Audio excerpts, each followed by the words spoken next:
Durante años se habló del asesinato de Paco Stanley como si hubiera ocurrido de la nada, pero alrededor de su vida ya existían rumores, tensiones y cosas que solo se decían en voz baja. Nada era oficial, nada estaba probado, pero tampoco era desconocido. Con el tiempo, muchas de esas versiones quedaron enterradas bajo el ruido del escándalo, y otras simplemente dejaron de mencionarse. Hay historias que no empiezan con una bala, sino con una costumbre. La de Paco Stanley comienza muchos años antes de su muerte, cuando se convirtió en una de las figuras más poderosas de la televisión mexicana, y casi nadie se atrevía a decirle que no. En ese punto, el éxito no solo lo protegía, también lo aislaba, y eso, con el tiempo, suele ser peligroso.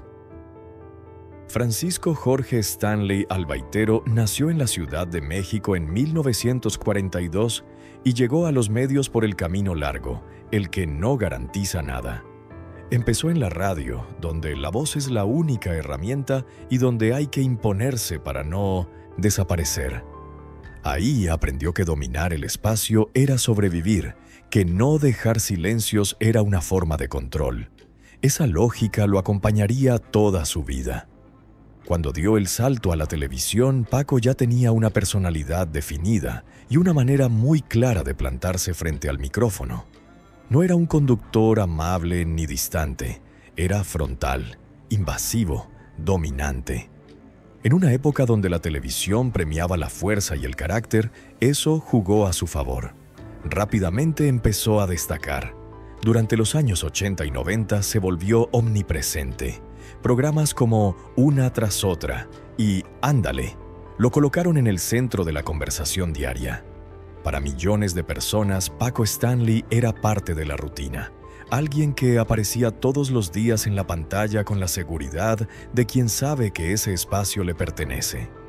Lo que ocurrió después, lo que se dijo en voz baja y lo que años más tarde salió a la luz, cambia por completo la forma de mirar esta historia. Paco Stanley no solo era famoso, era influyente. Dentro de Televisa su nombre pesaba. No era un empleado más, era un activo que generaba rating, publicidad y dinero.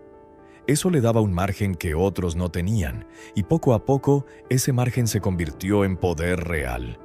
En el foro Paco mandaba. Decidía el ritmo, el tono y hasta el tipo de humor que se permitía. Las bromas pesadas, los regaños al aire y las humillaciones disfrazadas de chiste formaban parte del programa. Para el público era entretenimiento. Para quienes trabajaban ahí muchas veces era una tensión constante. Se sabía que trabajar con él no era fácil. No era un secreto ni un rumor aislado. Había días buenos y días imposibles, y el trato podía cambiar de un momento a otro. Esa imprevisibilidad generaba un ambiente donde el equipo aprendía a adaptarse más que a cuestionar. En Televisa se toleraban esas dinámicas porque el programa funcionaba. Mientras el rating estuviera alto, pocos querían intervenir. El éxito operaba como blindaje. Nadie quería ser quien pusiera límites a una figura que llenaba espacios y mantenía audiencias. Con el tiempo, esa tolerancia se volvió costumbre. Comentarios fuera de lugar, actitudes agresivas y excesos de carácter se normalizaron como parte del personaje. El problema es que cuando algo se repite lo suficiente, deja de verse como excepción y empieza a verse como regla. Paco empezó a rodearse de un entorno que dependía de él laboralmente. Eso genera lealtad, pero también miedo. Cuando tu trabajo depende del humor de una sola persona, aprendes a callar, a reírte, a no incomodar. Así se construyen silencios colectivos. Fuera del foro, la fama seguía creciendo.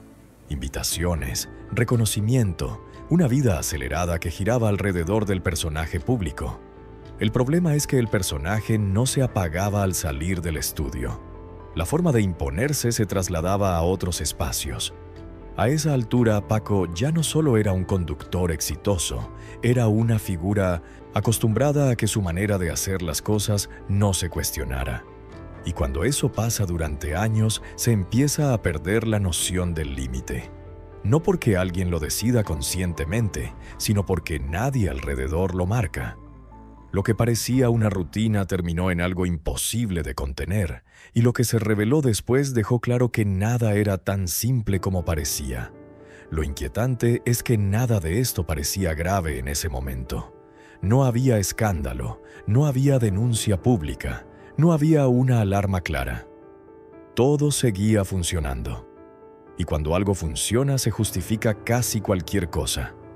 Pero el poder prolongado tiene un efecto silencioso. Deforma la percepción del riesgo. Hace creer que el control es total y que las consecuencias siempre le pasan a otros.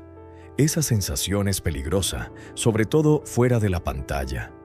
Aquí es donde la historia empieza a tensarse, porque lo que se tolera en el trabajo muchas veces se reproduce en la vida personal. Y lo que no tiene límites en un espacio, rara vez los tiene en otros. Y ese clima de poder, tolerancia y silencio no se quedó encerrado en Televisa, sino que empezó a rodear toda la vida de Paco Stanley. A esas alturas ya se había formado un patrón difícil de ignorar, un éxito que no encontraba freno, un entorno cada vez más dependiente y límites que se volvían difusos sin que nadie los señalara. Todo eso llevaba tiempo instalándose, creciendo de manera silenciosa, mucho antes de que alguien lo considerara un problema real. Lo que se estaba construyendo no era un escándalo visible, sino una forma de vivir donde el riesgo dejaba de percibirse como tal. Y cuando eso ocurre, cuando la normalidad se impone sobre la alerta, las consecuencias suelen aparecer de golpe, sin margen para corregir nada. Si el trabajo había creado un clima de poder sin freno, la vida fuera de cámaras empezó a reflejarlo con más claridad. Paco Stanley llevaba años viviendo a un ritmo que no permitía pausas reales. Fama, compromisos, noches largas y una agenda que no se detenía. El éxito no le daba descanso. Le exigía presencia constante. En ese contexto comenzaron a circular versiones que no aparecían en pantalla, pero sí en pasillos y conversaciones privadas. Se hablaba de excesos, de noches que se alargaban más de lo recomendable y de una vida personal que ya no tenía límites claros. Nada de eso era público, pero tampoco era completamente desconocido. El problema no era solo lo que hacía, sino con quién se rodeaba. La fama atrae todo tipo de compañías y no todas son seguras. Cuando alguien tiene poder y dinero, se vuelve un imán para personas interesadas, oportunistas o directamente peligrosas. Elegir mal el entorno es uno de los errores más comunes y más costosos. Paco Stanley parecía moverse con una confianza absoluta, como si nada pudiera alcanzarlo. Esa sensación de invulnerabilidad suele aparecer cuando durante años no hay consecuencias visibles. Si nada pasa, uno empieza a creer que nunca va a pasar. Y lo que ocurrió después sacó a la luz cosas que hasta entonces solo se susurraban. Algunas personas cercanas notaban cambios en su comportamiento, más impulsivo, más acelerado, menos dispuesto a escuchar. El control que ejercía en el trabajo parecía trasladarse a su vida diaria, y cuando alguien está acostumbrado a mandar, suele subestimar los riesgos externos. También empezó a notarse una mezcla peligrosa entre lo laboral y lo personal. Gente del trabajo que compartía espacios privados, rutinas que se cruzaban, relaciones que dejaban de ser estrictamente profesionales. Esa confusión reduce la capacidad de detectar amenazas porque todo se vuelve familiar. Las advertencias, si existieron, nunca fueron claras ni contundentes, en parte porque nadie quería confrontarlo y en parte porque el propio Paco parecía no percibir el peligro. Cuando se vive rodeado de aplausos, es difícil distinguir una señal de alerta de un simple comentario, incómodo. Con el tiempo, algunas versiones comenzaron a filtrarse a la prensa, siempre de manera indirecta, siempre sin pruebas. Rumores sobre consumo de drogas, sobre amistades cuestionables, sobre una vida nocturna intensa. Nada confirmado, pero suficiente para generar un murmullo constante. Ese murmullo no lo detuvo. Al contrario, parecía reforzar la idea de que todo era exageración. Mientras el trabajo siguiera funcionando y la fama estuviera intacta, no había razón para cambiar. Así operan muchas caídas, no por ignorancia total, sino por negación prolongada. El entorno volvió a jugar un papel clave. Quienes estaban cerca veían cosas, pero no intervenían. Algunos por miedo, otros por conveniencia, otros por costumbre. El silencio seguía siendo la opción más cómoda. Y cada silencio acumulaba riesgo. Aquí empieza a formarse un punto crítico. Porque cuando una figura pública mezcla poder, excesos y compañías inestables, el peligro ya no es solo personal, se vuelve externo, impredecible y violento. Ya no depende solo de decisiones internas. A finales de los 90, México vivía un contexto complicado, con violencia creciente y vínculos difusos entre crimen, dinero y figuras públicas. Moverse sin cuidado en ese entorno no era inofensivo, pero muchos creían que la fama ofrecía protección suficiente. Lo que nadie parecía entender del todo es que el poder mediático no protege fuera de la pantalla.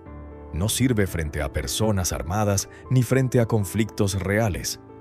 Esa diferencia suele descubrirse demasiado tarde. Esas señales no desaparecieron. Se fueron acumulando hasta que, al final, revelarían lo inesperado. Para ese punto, la vida de Paco Stanley estaba rodeada de demasiadas variables fuera de control. No había una sola amenaza clara, sino muchas posibles, y cuando el peligro es difuso, es más difícil reaccionar. No se trataba de buscar culpables todavía. Se trataba de entender que el contexto ya no era seguro. Pero reconocer eso implicaba cambiar hábitos, cortar relaciones y aceptar que algo estaba mal. Y eso nunca es fácil para alguien acostumbrado a dominar el espacio. Así, sin una ruptura evidente, la vida siguió avanzando hacia un punto cada vez más estrecho. El éxito seguía ahí, la fama también, pero el margen de error se había reducido al mínimo. El 7 de junio de 1999 no empezó como un día extraño. Fue una mañana normal dentro de una rutina ya conocida.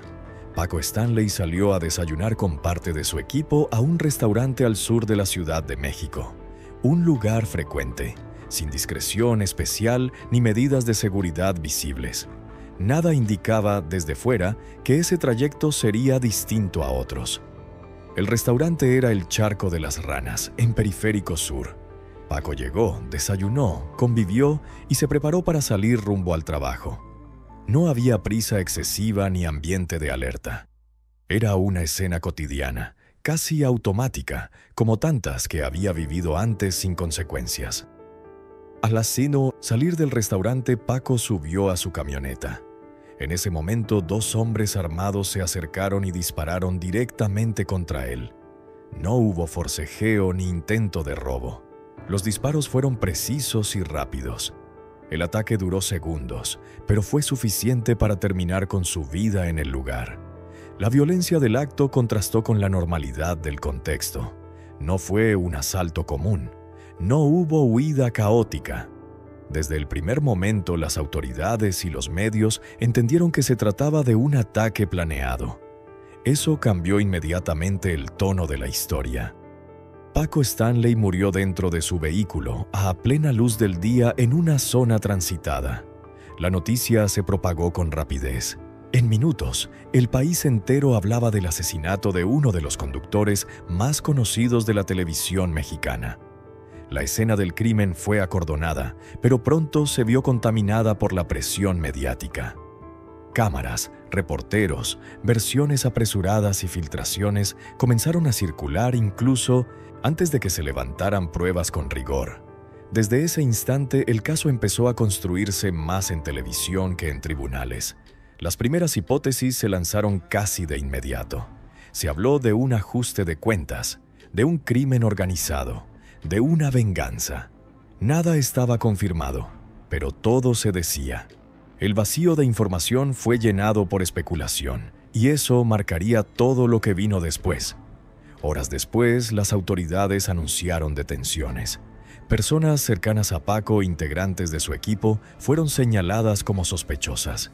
Para la opinión pública, el golpe fue doble.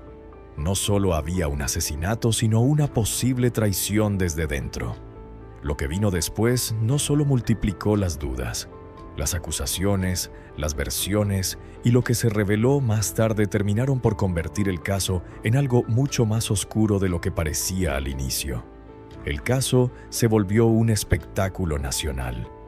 Conferencias de prensa, declaraciones contradictorias y filtraciones constantes mantuvieron el tema en el centro de la conversación durante semanas. Cada día aparecía una versión nueva y cada versión parecía contradecir a la anterior. En medio de ese caos, la investigación comenzó a mostrar grietas. Pruebas mal resguardadas, testimonios inconsistentes y decisiones apresuradas generaron dudas desde temprano. Pero la presión por ofrecer respuestas rápidas era enorme. El asesinato dejó de ser solo un crimen y se convirtió en un juicio mediático. Antes de que hubiera sentencias, ya había culpables en la televisión. Antes de que se cerraran líneas de investigación, ya se daban explicaciones definitivas al público. Mientras tanto, la familia de Paco y las personas cercanas quedaban atrapadas en una tormenta de señalamientos. La figura pública había muerto, pero el personaje seguía siendo explotado para alimentar versiones, ratings y narrativas enfrentadas. Aquí ocurre algo clave. El caso empezó a alejarse de la verdad judicial y a acercarse al desgaste. Entre más se hablaba, menos claro quedaba qué había pasado realmente. El ruido reemplazó al análisis. El ataque, que había sido directo y preciso, nunca fue explicado con una cadena de responsabilidades sólida. Se detuvo a personas, se acusó, se encarceló, pero las pruebas no sostuvieron las versiones iniciales. Con el paso de los años, varios de los señalados fueron liberados por falta de pruebas. El expediente se fragmentó, las hipótesis se agotaron sin resolverse, y la pregunta central quedó sin respuesta definitiva. Legalmente, el caso no se cerró con una verdad concluyente. No hubo una sentencia que explicara quién ordenó el asesinato ni por qué. El crimen quedó envuelto en una mezcla de errores de investigación y presión mediática. Lo que sí quedó claro es que la muerte de Paco Stanley marcó un antes y un después, no solo en su entorno, sino en la manera en que la televisión mexicana entendió el poder, el riesgo y la exposición de sus figuras. Y cuando uno observa ese día con distancia, se vuelve evidente que el asesinato no fue solo un acto violento, sino el punto donde una vida expuesta durante años chocó con una realidad que ya no pudo controlar. Porque a veces lo más grave no es solo cómo alguien muere, sino cómo un país entero se queda sin respuestas después. Pero el silencio legal no fue el final. Con los años surgieron versiones, datos y revelaciones que cambiaron la forma de entender todo lo ocurrido. Y dejaron al descubierto algo que nadie esperaba. Después del asesinato, la urgencia por encontrar responsables fue inmediata.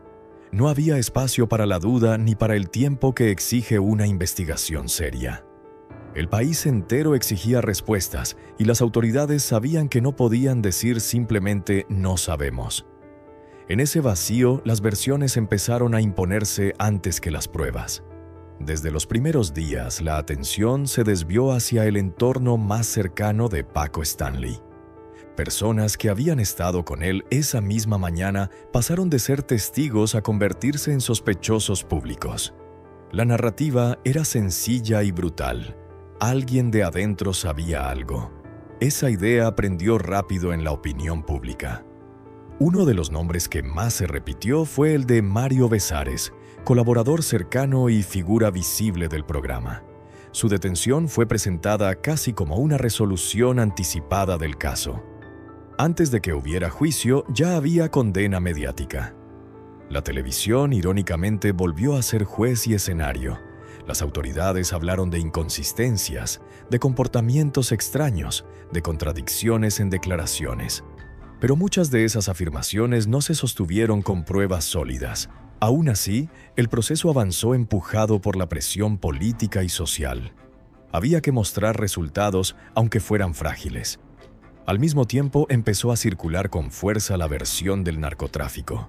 Se habló de posibles vínculos indirectos, de consumo, de drogas, de deudas y de relaciones peligrosas. Esta hipótesis fue amplificada por medios y filtraciones oficiales, aunque nunca se presentó una evidencia contundente que la respaldara en un tribunal. La versión del narcotráfico nunca fue probada judicialmente. Fue una explicación repetida, insinuada y utilizada para llenar el vacío que dejaba una investigación débil. Pero repetir algo no lo convierte en verdad legal, y ese matiz se perdió muy pronto en la conversación pública. El caso empezó a descomponerse desde dentro. Pruebas mal manejadas, testimonios cambiantes y declaraciones filtradas a los medios antes de ser verificadas minaron la credibilidad del proceso.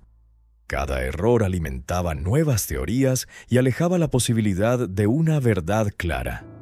Mientras tanto, las personas señaladas cargaban con una condena social irreversible. Aún sin sentencia, sus nombres quedaron ligados para siempre al asesinato. El proceso judicial avanzaba lentamente, pero el juicio mediático ya había terminado. Con el paso del tiempo, los tribunales comenzaron a desmoronar la narrativa inicial. Las pruebas no alcanzaban. Las acusaciones no se sostenían. Las detenciones se volvieron insostenibles desde el punto de vista legal. Poco a poco, los implicados fueron liberados por falta de pruebas. Ese momento fue clave y profundamente frustrante para la sociedad, porque no significó justicia, sino vacío. No hubo una verdad alternativa sólida que reemplazara la versión caída. Simplemente se desmontó lo que se había construido mal desde el inicio. Cuando esa versión se cayó, no apareció la verdad. Lo que se reveló después fue todavía más inquietante. Paco Stanley quedó atrapado en ese limbo.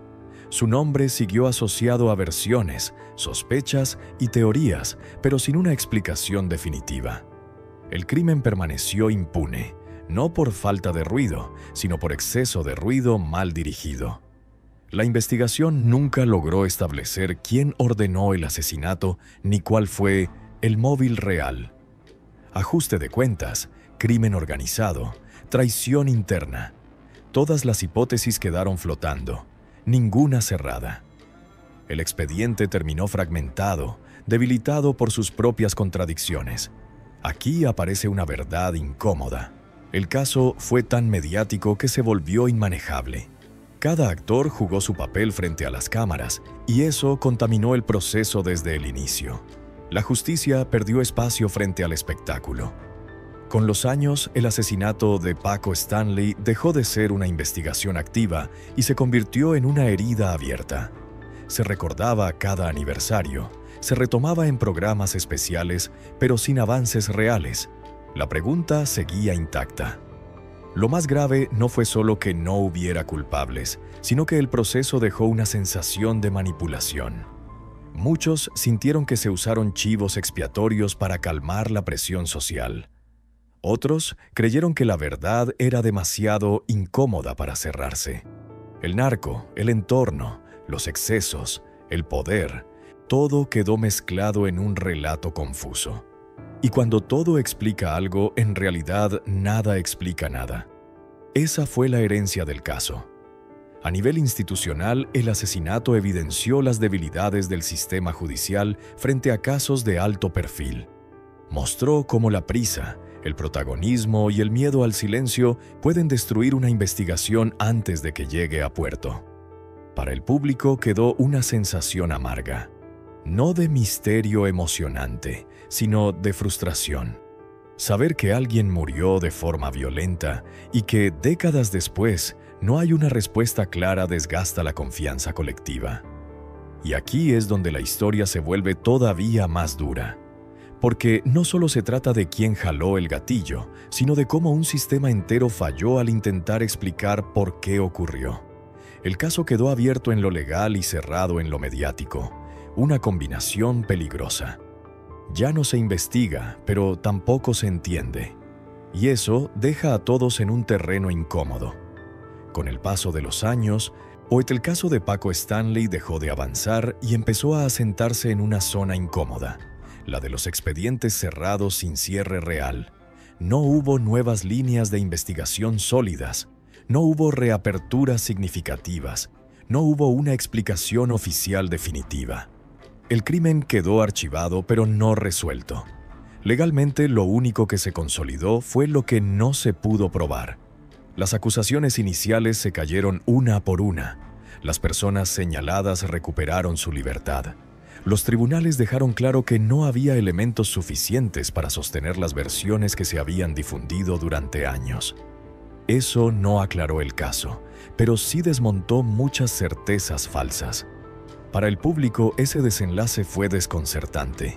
Durante meses, incluso años, se había construido una narrativa clara. Había culpables, había móviles, había explicaciones. De pronto, todo eso se desvaneció sin que apareciera una verdad alternativa que lo reemplazara. El silencio volvió a ocupar el centro. Con el tiempo, la figura de Paco Stanley empezó a mirarse desde otro lugar. Ya no solo como la víctima de un crimen impune, sino como un personaje complejo, rodeado de tensiones, excesos y decisiones difíciles. La pregunta dejó de ser únicamente ¿quién lo mató? Y empezó a transformarse en ¿qué vida estaba llevando? Y cuando todo parecía terminado, la historia empezó a leerse de una forma completamente distinta.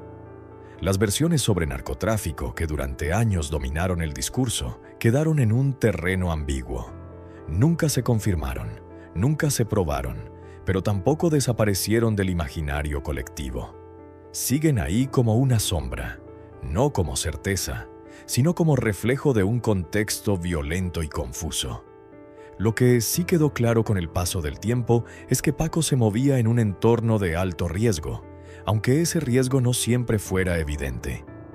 Poder mediático, vida nocturna, excesos tolerados y compañías poco confiables formaban una combinación peligrosa, incluso sin necesidad de vínculos criminales comprobados. Paco Stanley también quedó atrapado en la memoria pública de una manera contradictoria. Para algunos, sigue siendo un ícono del entretenimiento. Para otros, una figura incómoda que representó una forma de hacer televisión que ya no se tolera igual. Ambas cosas pueden coexistir. La televisión mexicana cambió después de su muerte. No de inmediato, no de forma radical, pero sí con más cuidado. El caso dejó claro que la fama no protege, que el poder mediático no sustituye la seguridad real y que los excesos, cuando se normalizan, pueden tener consecuencias irreversibles. A nivel social, el asesinato se convirtió en un recordatorio de cómo funcionan los casos de alto perfil en México. Mucho ruido, muchas versiones, pocas certezas. La justicia queda atrapada entre la presión mediática y sus propias limitaciones. Para quienes estuvieron cerca de Paco, el final no trajo alivio. La ausencia de una verdad clara impide el cierre emocional. No hay a quien señalar con certeza, pero tampoco hay una narrativa que permita entenderlo todo. Ese vacío pesa más que una respuesta incómoda. Con los años han surgido documentales, series y nuevos análisis que intentan reordenar la historia. Algunos aportan contexto. Otros repiten versiones viejas. Ninguno ha logrado cambiar el punto central. No sabemos quién ordenó el asesinato. Pero entender no siempre significa tener nombres. A veces significa identificar patrones, ver cómo una vida se fue construyendo alrededor del riesgo sin que nadie lo detuviera a tiempo, ver cómo el éxito puede convertirse en una jaula invisible. El tiempo no trajo respuestas, pero sí dejó al descubierto algo que cambió por completo la lectura de todo. Aquí es donde la historia empieza a cerrarse desde otro lugar, no desde la justicia penal, sino desde la comprensión humana. No para absolver, no para condenar, sino para entender cómo se llega a un punto sin retorno. El caso de Paco Stanley no es solo un crimen impune. Es el retrato de una época, de una televisión sin frenos claros y de una forma de vivir el poder que hoy se mira con más distancia. Esa distancia no resuelve el crimen, pero sí ilumina el camino que llevó hasta él. A estas alturas, resulta evidente que la muerte no puede explicarse por un solo factor. No fue solo el contexto del país, ni solo el entorno personal, ni solo los errores individuales. Fue la suma de todo eso operando durante años. Lo inquietante es que muchas de esas condiciones siguen existiendo en otras figuras públicas. Fama, poder, silencios, excesos. Cambian los nombres, pero los patrones se repiten.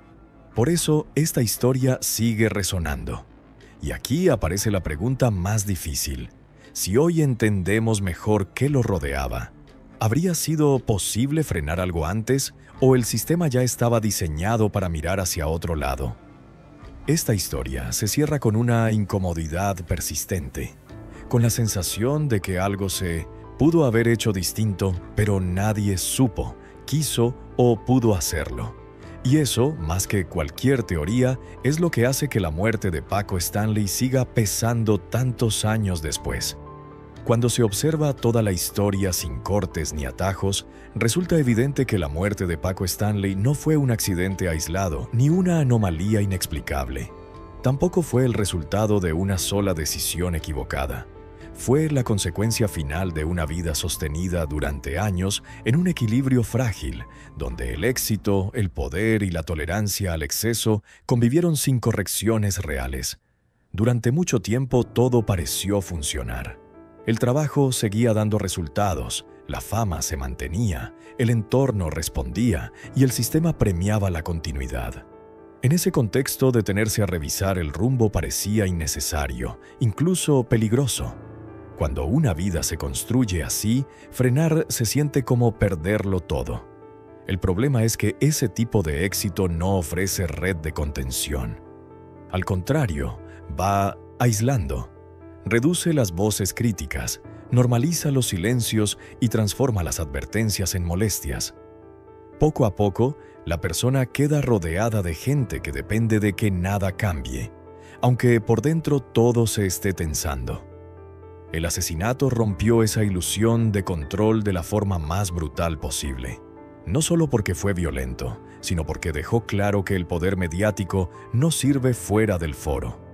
No protege en la calle, no negocia con la violencia y no corrige años de exposición acumulada. La realidad no distingue entre personaje y persona. Legalmente el caso quedó inconcluso. No hubo una verdad judicial que ordenara los hechos ni responsables definitivos que cerraran la herida. Eso dejó una frustración colectiva difícil de procesar, pero al mismo tiempo abrió otro tipo de comprensión, más incómoda y menos tranquilizadora. Con los años empezó a quedar claro que no se trataba solo de buscar al autor material del crimen, sino de entender el contexto que hizo posible ese final. Una vida sin pausas, un entorno sin límites claros, una época que toleraba demasiado mientras el rating acompañara. Y cuando ese contexto empezó a mirarse con distancia, salió a la luz algo que nunca se había contado de esa manera. Paco Stanley fue producto de su tiempo, de su talento y también de un sistema que no supo, o no quiso, frenar ciertas dinámicas. Entender eso no es justificarlo, pero sí evita caer en explicaciones simplistas que no alcanzan para explicar una historia tan pesada. Lo más incómodo de todo es reconocer que nada de esto era invisible mientras ocurría. Había señales, comentarios, rumores, incomodidades, pero el silencio fue más fuerte. Y cuando el silencio se vuelve regla, el riesgo crece sin que nadie lo nombre. Por eso esta historia sigue regresando. No porque falten teorías, sino porque sobra identificación. Porque muchas personas reconocen ese patrón: éxito sostenido, límites borrosos, advertencias ignoradas. Cambian los nombres, cambian los escenarios, pero la lógica se repite. Este no es un relato para cerrar con alivio. Es un relato para entender cómo una vida puede avanzar durante años sin freno, sostenida por resultados, hasta que choca con algo que no se puede controlar. Y cuando ese choque ocurre, ya no hay marcha atrás. No hay moraleja simple aquí. No hay redención forzada ni culpables cómodos. Solo la constatación de que el poder sin límites no protege, que el éxito no corrige el desgaste y que el silencio muchas veces es la decisión más peligrosa de todas. Quizá por eso, cuando se vuelve al inicio y se mira todo el recorrido, el título deja de sonar provocador y empieza a sonar inevitable. No como juicio, sino como descripción de un proceso que se fue cerrando poco a poco, sin ruido, hasta que ya no hubo salida. Lo que rara vez se dice es que las señales no siempre se ignoran por maldad. Muchas veces se ignoran por cansancio, por miedo o por conveniencia. En entornos de poder, levantar la voz implica perder algo. Un trabajo, una relación, una estabilidad frágil. Y cuando ese costo parece demasiado alto, el silencio se vuelve una forma de supervivencia. En el caso de Paco Stanley, ese silencio no fue una ausencia de información, sino una administración del conflicto. Se sabía lo suficiente como para incomodarse, pero no lo suficiente como para actuar. Esa zona gris es donde se incuban muchas tragedias, porque nadie se siente completamente responsable de detener nada. También hay que decirlo, la época ayudó a normalizarlo. La televisión de los 90 no era un espacio de corrección emocional ni de límites claros. Era un terreno donde el carácter fuerte se confundía con liderazgo y donde los excesos se justificaban si había resultados. Ese contexto no explica todo, pero sí explica mucho. Cuando una figura pública crece en un entorno así, aprende rápido qué cosas se premian y cuáles se castigan. Aprende que frenar es perder terreno y que mostrarse vulnerable es arriesgar el lugar ganado. Esa lógica no se queda en el trabajo, se filtra en la vida entera. Otra parte incómoda es aceptar que el entorno también se beneficia del desorden mientras funciona. Mientras el programa sale al aire, mientras el dinero circula, mientras el nombre pesa, hay muchos incentivos para no mover nada. El problema es que ese equilibrio es temporal, aunque parezca sólido. Después de la muerte, muchos dijeron que algo se veía venir. Esa frase aparece siempre después, nunca antes. Es fácil leer las señales cuando el final ya ocurrió. Lo difícil es asumir que esas señales estuvieron ahí mientras todavía había margen para intervenir. El caso también dejó una huella en cómo el público consume estas historias. Hay una necesidad de encontrar culpables claros, de cerrar con certezas. Pero la vida real no siempre ofrece eso. A veces solo ofrece procesos incompletos y responsabilidades repartidas de forma incómoda. Por eso, este relato no se siente como un true crime tradicional. No hay una revelación final que ordene todo. Hay, en cambio, una sensación persistente de que algo falló en varios niveles al mismo tiempo: personal, laboral, institucional y social. Esa sensación es la que incomoda porque obliga a mirar más allá del individuo. Obliga a preguntarse qué pasa cuando un sistema entero tolera dinámicas dañinas mientras sean rentables. ¿Y qué ocurre cuando ese sistema ya no puede sostenerlas? También queda la pregunta del después. ¿Qué pasa con quienes estuvieron cerca? ¿Con quienes callaron? ¿Con quienes sospecharon pero no actuaron? El silencio no desaparece con la muerte. Muchas veces se hereda y se vuelve más pesado. Con el paso de los años, la figura de Paco Stanley se volvió una especie de espejo roto. Cada quien ve en él algo distinto. Talento, abuso de poder, víctima, exceso, época. Todas esas miradas conviven porque ninguna alcanza a explicar todo por sí, sola. Eso es lo que hace que esta historia no se cierre. No porque falte información, sino porque sobra complejidad. Y la complejidad no se resuelve con un veredicto rápido, ni con una teoría atractiva. Quizá el aprendizaje más duro es entender que muchas tragedias no nacen del caos, sino del orden que normaliza, que justifica, que posterga, del orden que prefiere no incomodarse mientras todo siga funcionando. Cuando ese orden se rompe, lo hace de forma violenta, no avisa, no negocia, no da segundas oportunidades. Simplemente aparece y arrasa con todo lo que parecía estable. Y entonces lo único que queda es mirar hacia atrás y reconocer que el final no fue un rayo en cielo despejado, sino el último punto de una línea que llevaba tiempo dibujándose, lenta, silenciosa e inevitable. Hoy, más de 2 décadas después, el caso de Paco Stanley sigue apareciendo en conversaciones, documentales y videos, no porque haya novedades judiciales, sino porque el contexto cambió.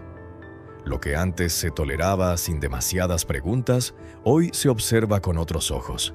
No porque ahora seamos mejores, sino porque sabemos más sobre el costo real de ciertas dinámicas.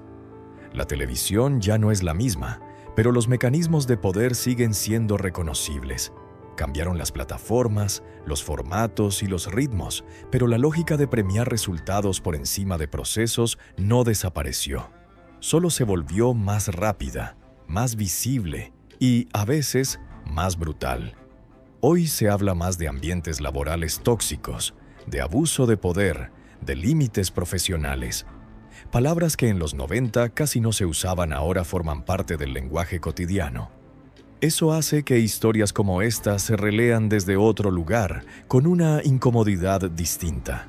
Lo que antes se justificaba como carácter fuerte, hoy se cuestiona como posible daño. Lo que antes se veía como liderazgo, hoy se analiza como control. Ese cambio no reescribe el pasado, pero sí lo resignifica.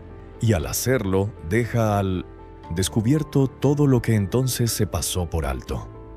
También cambió el espectador. Hoy hay menos paciencia para las explicaciones simples y más interés por entender los contextos completos. Ya no basta con señalar a un culpable.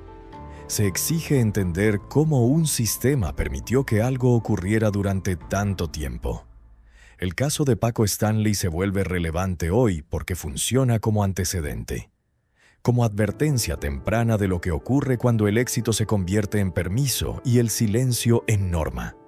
No es una historia vieja, es una historia que sigue dialogando con el presente. Además, hoy sabemos que la exposición constante no es solo mediática, también es emocional. Vivir siempre en personaje, siempre visible, siempre exigido, tiene consecuencias que antes no se nombraban. Ese desgaste hoy es más fácil de identificar.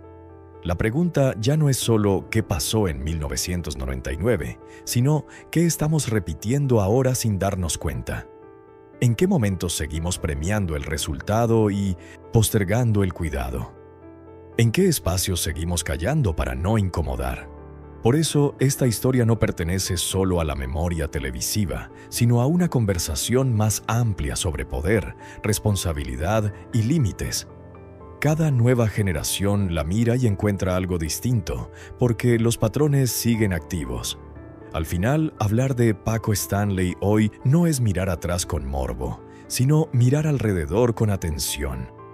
Preguntarse qué cosas seguimos normalizando mientras funcionan. Y si esta vez, al menos, seremos capaces de nombrarlas antes de que sea demasiado tarde. Esta historia no se queda en el pasado. Sigue resonando porque expone dinámicas que aún existen, decisiones que todavía se repiten y silencios que siguen teniendo costo. Si quieres seguir entendiendo cómo el poder, la fama y el éxito pueden esconder grietas profundas, suscríbete al canal. Deja tu comentario y comparte este contenido.